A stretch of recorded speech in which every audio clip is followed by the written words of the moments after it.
Hi అండి అందరికీ. ఎలా ఉన్నారు? అందరూ బాగున్నారా? Welcome to my channel Rajesh Srinivas.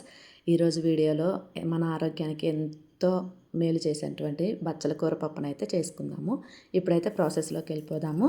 ముందుగా ఒక కుక్కర్ తీసుకొని ఆ కుక్కర్లో నేను ఒక గ్లాస్ వరకు అయితే కందిపప్పు తీసుకున్నాను. ఈ కందిపప్పుని శుభ్రంగా 2-3 సార్లు క్లీన్ చేసుకోవాలి. బచ్చల కూర ఎంత మంచిదంటే అంత మంచిదండి. ఎందుకంటే అందులో పోలిక్ యాసిడ్ ఎక్కువగా ఉంటుంది. ఎక్కువగా ఉండడం వల్ల ఏమవుతుంది, ప్రెగ్నెంట్ లేడీస్కి చాలా మంచిదన్నమాట. ఇప్పుడు కందిపప్పుని కడుక్కొని దానికి సరిపడా వాటర్ పోసి అందులో టొమాటో, అలాగే ఇలా శుభ్రంగా క్లీన్ చేసి పెట్టుకున్నటువంటి బచ్చలాకు ఉంది. ఈ బచ్చలాకుని చిన్న చిన్నగా కట్ చేసుకోవాలి. సో నేనైతే కట్ చేసి పెట్టేశాను క్లీన్ చేసి. ఆ కట్ చేసినటువంటి బచ్చల కూరను కూడా కందిపప్పులో వేసేసుకోవాలి. అందులోనే ఇంకా కావాల్సినవన్నీ ఉంటాయి కదా, ఉప్పు, కారం, పసుపు, అలాగే వెల్లుల్లి, ఇంకా కొంచెం చింతపండు. సో ఇవన్నీ వేయాలన్నమాట. తర్వాత ఇందులో విటమిన్స్ కూడా కాల్షియం, ఐరన్, విటమిన్లు ఇవన్నీ చాలా పుష్కలంగా ఉంటాయి.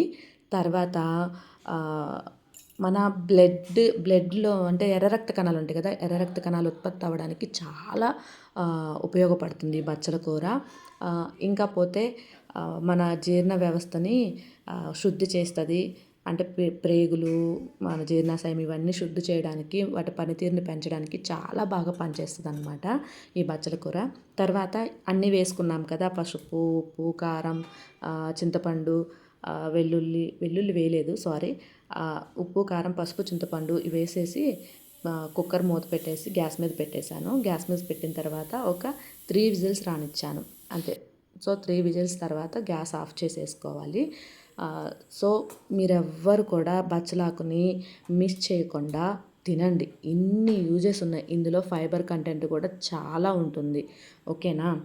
తర్వాత ఒక చిన్న కడాయి పెట్టుకొని ఆ కడాయిలో నూనె వేసుకున్నాను. ఇంక తర్వాత అందులో తాలింపు గింజలు వేశాను. తర్వాత ఎండుమిరపకాయ వేశాను. అవి కొంచెం వేగిన తర్వాత ఇలా వెల్లుల్లి అయితే తాలింపులో వేశానులేండి. నేను పప్పు ఉడికేటప్పుడు వేయలేదు, మర్చిపోయి చెప్పాను. ఒకవేళ మీకు ఇష్టమైతే వేసుకోండి, టేస్ట్ బాగుంటుంది. ఓకేనా?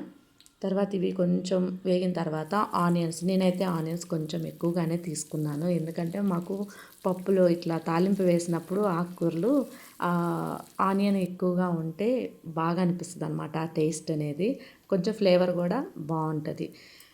సో ఇన్ని ఉపయోగాలు ఉన్నటువంటి బచ్చలాకుని అస్సలు అవాయిడ్ చేయొద్దు.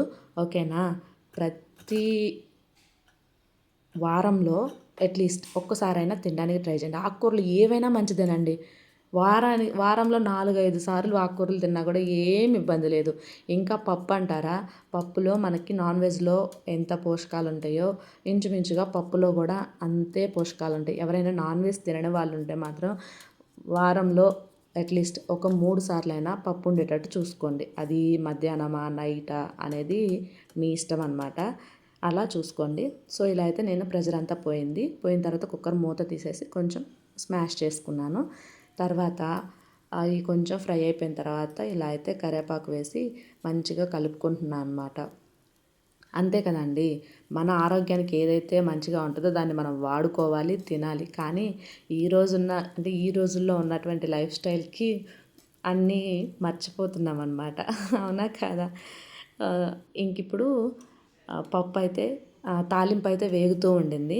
సో ఆ పప్పు చూడండి ఎంత, అంటే నాకు ఇట్లా కలుపుతున్నప్పుడు ఏమవుతుందంటే కొంచెం ఒక్కొక్కసారి నోరు ఊరుతున్నట్లు అనిపించిద్ది అనమాట. నా క్రేవింగ్స్ ఎక్కువ ఉంటాయి.